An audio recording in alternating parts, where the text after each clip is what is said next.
Hello everyone, Storm11 here. Today we'll be talking about two different storm systems over the next couple days. The first one will be on Friday that could bring in a severe weather risk for parts of the south later today on Friday. And there could be a secondary area up in the parts of the lower Ohio Valley region as well. But there's a much bigger system coming in afterwards, sometime in the early in the middle of next week.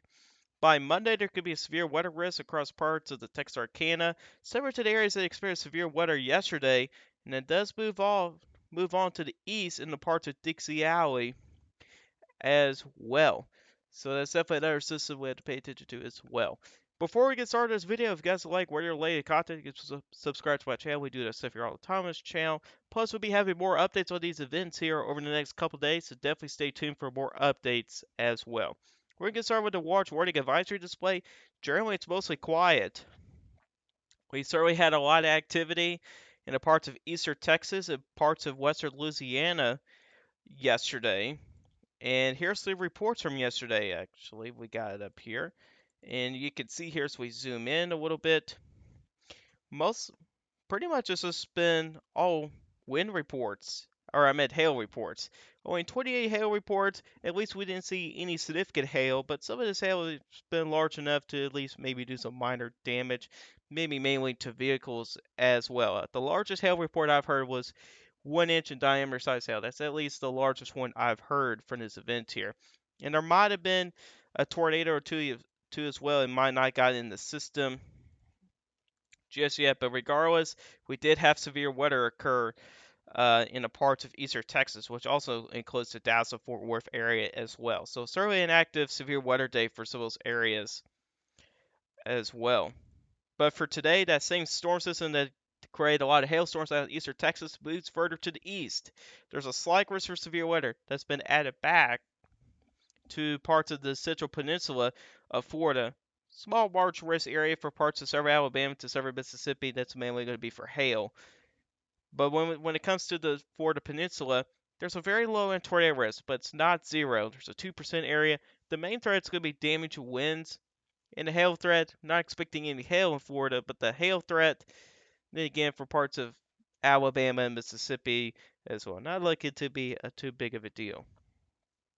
The day two, which is tomorrow, we got a broad margin of risk area that includes parts of southeastern Alabama, southern Georgia, most of South Carolina, into parts of southern North Carolina, and also includes a good chunk of Florida as well.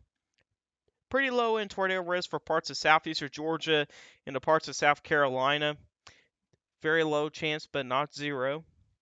Wind will be possible, and also be some hail as well. There's going to be a very cold air aloft involved as well. And what that is that temperatures not too far above your heads is very cold. So it doesn't take much weight for thunderstorms to produce some hail out there as well, which I think that's going to be the main threat. But damage to winds and maybe a quick spit of tornado too is also possible as well.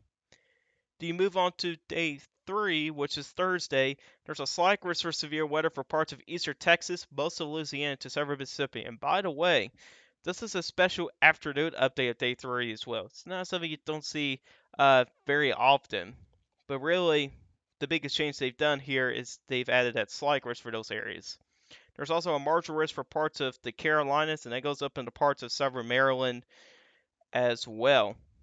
And all hazards will be possible within that slight risk. Well, actually, the main threat would be damaged winds, maybe some large hail, but an isolated tornado may be a possibility as well. But the threat of that is pretty low. Then on day four, which is Friday, there's a 15% slight risk for parts of southeast Louisiana, southern Mississippi, southern Alabama, the Florida Panhandle, and southwestern Georgia. We need to pay attention to this very closely here as well. We'll talk a little bit more about that here a little bit later in the video. Day 5 and 6 potential too low. And then look at this.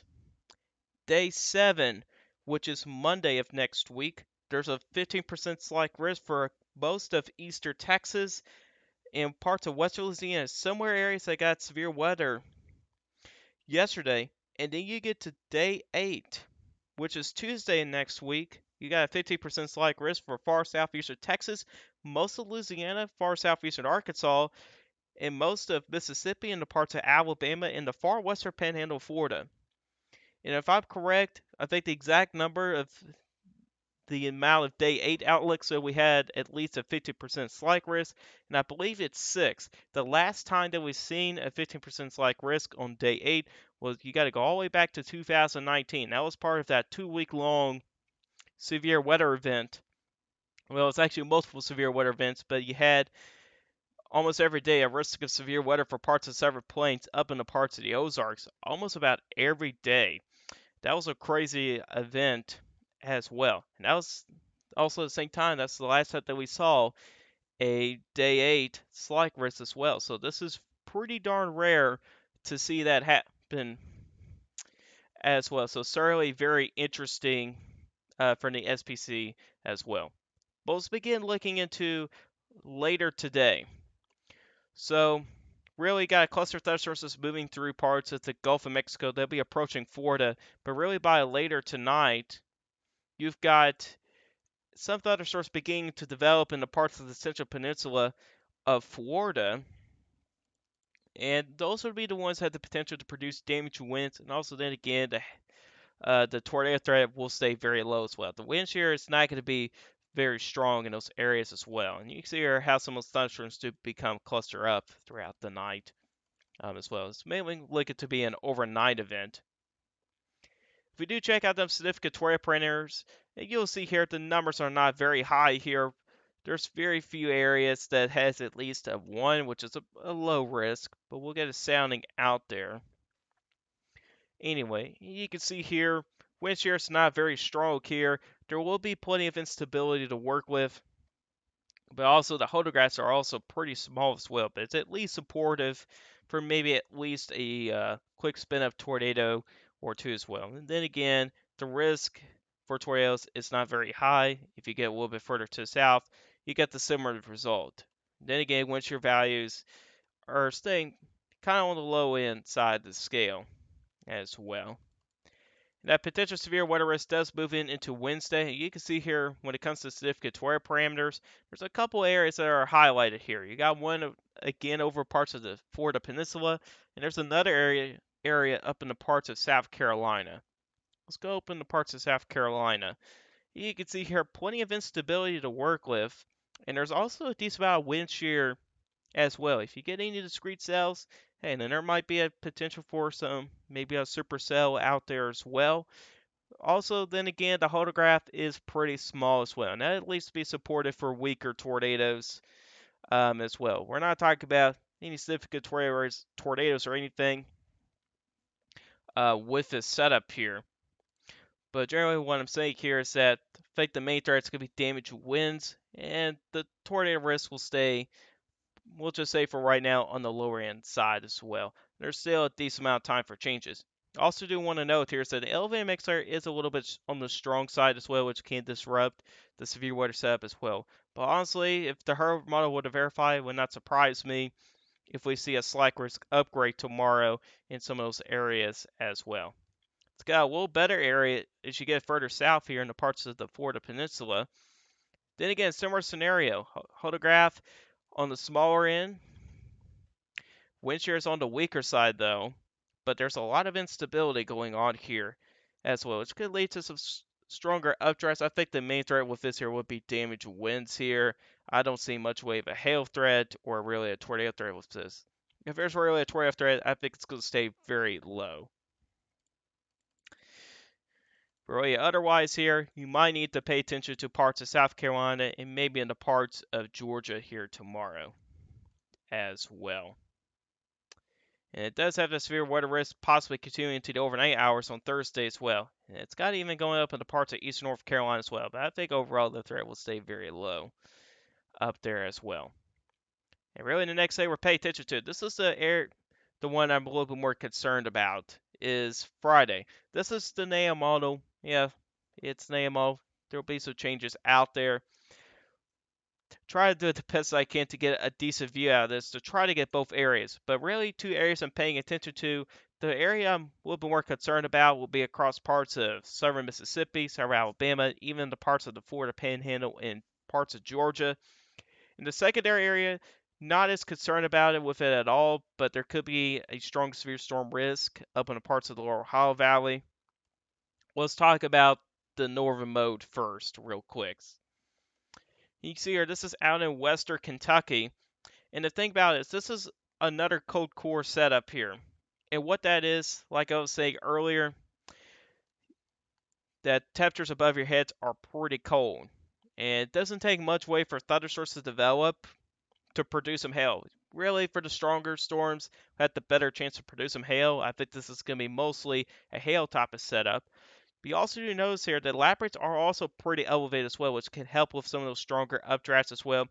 There could be some gusty winds out of this, but wind shear is not very strong out there as well. So I think the threat's going to stay on lower end scale. It will not surprise me if there's a marginal risk up in some of these areas in here. I also want to note that the dew point number is also on the lower end side as well. So I think for areas further up north, I think it's generally going to be a marginal risk day. If things were to uptrend like wind shear or instability, and there might be a chance for a slight risk upgrade. But I think for now, when we get to day 3, it will not surprise me if we see a marginal risk for some of those areas as well. Really, areas I will watch for will probably be in these areas right in here as well. For right now, it seems like NAM's a little bit slower with it as well, so that's probably the main reason why it's a little bit further west. But the area I'm a little bit more concerned about, let's actually change our sector view here. We'll go right here. Okay, here we go. So this is at peak time heating. This is the superset composite probability. You can see here, there's some pretty elevated numbers out there. Let's look into some other ingredients first. When it comes to instability, there's actually quite a bit of instability to work with. At least 2,000 joules per kilogram of CAPE out there. That'll be supportive for some severe weather. If we look into the Lova Jet at 850 millibars, it's a little bit misplaced here, but it's still at least supportive for possibly for some severe weather as well. You can see here that the Lova Jet is a little bit stronger, a little bit further east, more focused on the parts of southeastern Alabama and also southwestern Georgia as well.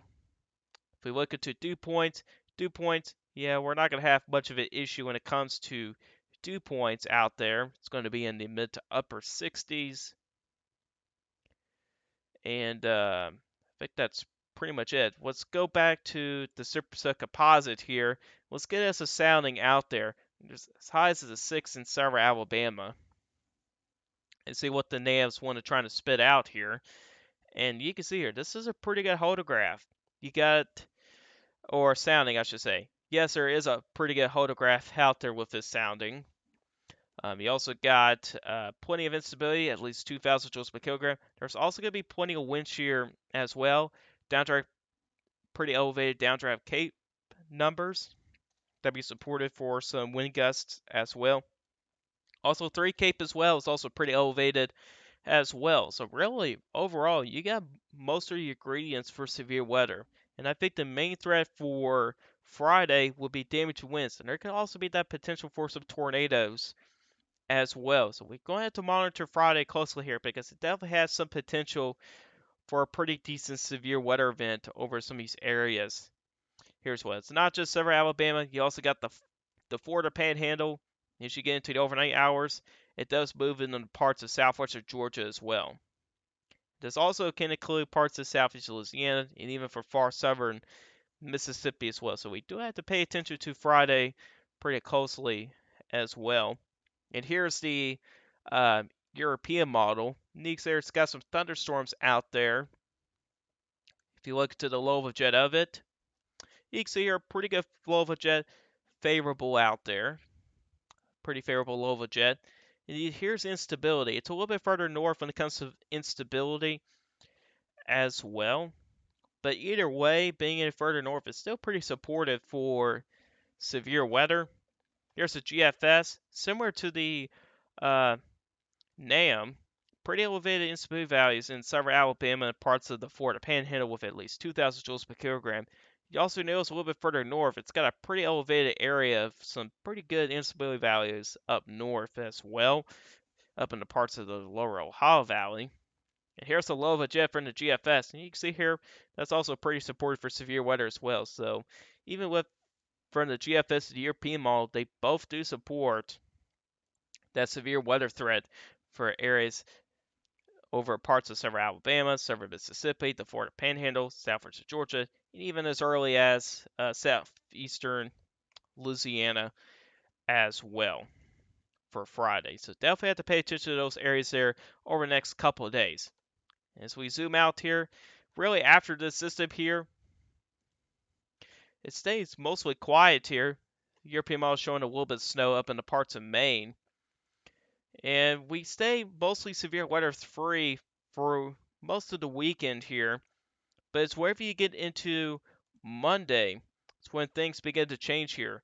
You notice here that a low pressure system comes out of the Rockies here, which was interesting about the European model on this run here. It's got the surface low well to the south here, which honestly I think that's going to be too far south for my taste here as well, which we'll check out the ensemble members in just a moment. But honestly here, I think the European model on this run here is way too far south with the surface low. But even with that, if we check out some of the other ingredients here, check out that low of a jet at 7 o'clock here, at least in my time. It'll be 6 o'clock in Texas time. Look at this. That's a pretty strong low of a jet over the area. If you check out instability, those are some pretty elevated instability values. If this were to verify here, that would be a pretty substantial severe weather event for parts of eastern Texas as well. If we check out the GFS model, it's got two different lows here. It's got one further south, one to the north, but it's also got plenty of instability out there as well, and also a pretty good low of a jet in place as well. And that's kind of your two main ingredients. Wind shear and stability, you can get some severe weather out of it as well. So we go back to precipitation type mode. Could be a pretty decent snowmaker for parts of the Rockies as well at the same time. As we move to the afternoon hours on Tuesday, your severe weather risk moves a little bit further to the east as well. It's got some thunderstorm activity possibly from southeastern Missouri down to parts of Louisiana. Then again, checking out the low of a jet. So you got a pretty good low of a jet out there. And you also look into instability. There's also plenty of instability over parts of Louisiana, Mississippi, southern Arkansas, even still in southeastern Texas as well. If we look into dew points at the same time, dew points are also pretty favorable as well. So you also got plenty of ingredients here for severe weather for some of these areas right in here for Tuesday. And by the way, the GFS has got the surface low a little bit back further to the west as well. If you check out the European model, which has got the surface low much farther to the south here, you can see here it's a little bit similar, not as aggressive with the dew points as the GFS, but if we look into some of the other ingredients out here, like the low of a jet, still got a pretty strong low of a jet out there. And if you look into instability, it's also got a decent amount of instability out there as well. So European model, a little bit more focused, a little bit further south here with the severe weather potential. But both of those, but overall, both GFS and European model, both show severe weather potential. And then you move on to Wednesday afternoon. Your surface low is now well up in the parts of Illinois and Indiana. Checking out the low of a jet, you got a very large warm sector. You got a warm sector that stretches from the Gulf Coast all the way up into the Ohio Valley. It's a very large warm sector. Anytime where you got strong 850 millibar winds in the warm, that's also where the warm sector is in place. So you can see here stretches from parts of Michigan all the way down the Gulf Coast. Massive warm sector out there, but doesn't have much instability, which honestly I think models are going to be lacking with instability a little bit. So you get deeper to Wednesday, it's got a little bit of instability over Alabama, but that could change as well. I think instability values will be a little bit higher than what the European model is suggesting. Here's the GFS model. You can see here with that similar result here. It's a little bit faster, but you know GFS has a progression bias, so it's likely going to be a little bit too fast as well. But if we go a little bit earlier on, more into Tuesday night, still got a strong low of a jet a little bit further north in the Tennessee Valley vicinity. And here's the precipitation type. It's got a cluster of thunderstorms over parts of the over parts of the Mississippi River Valley. Here's the European model. Similar thing here as well.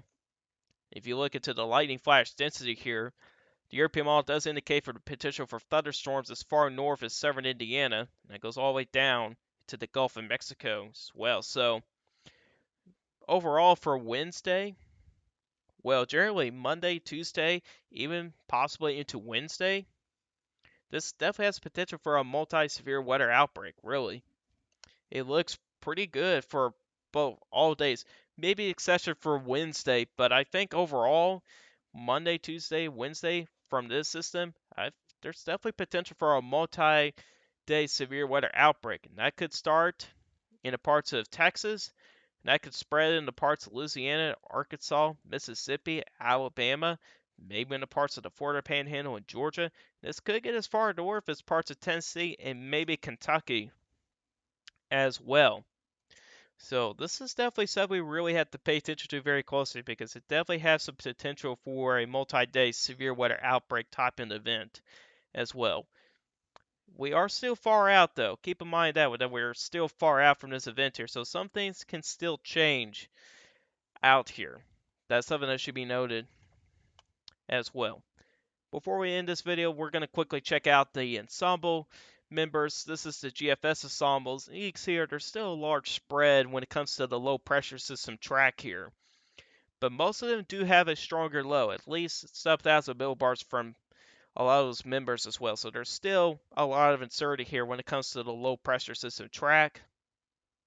But the European ensembles did come a little bit further south as well with this low here as well. So that's another thing to note as well. So then again, still don't have a very good agreement, at least with the track low, and that's to be expected for several days out.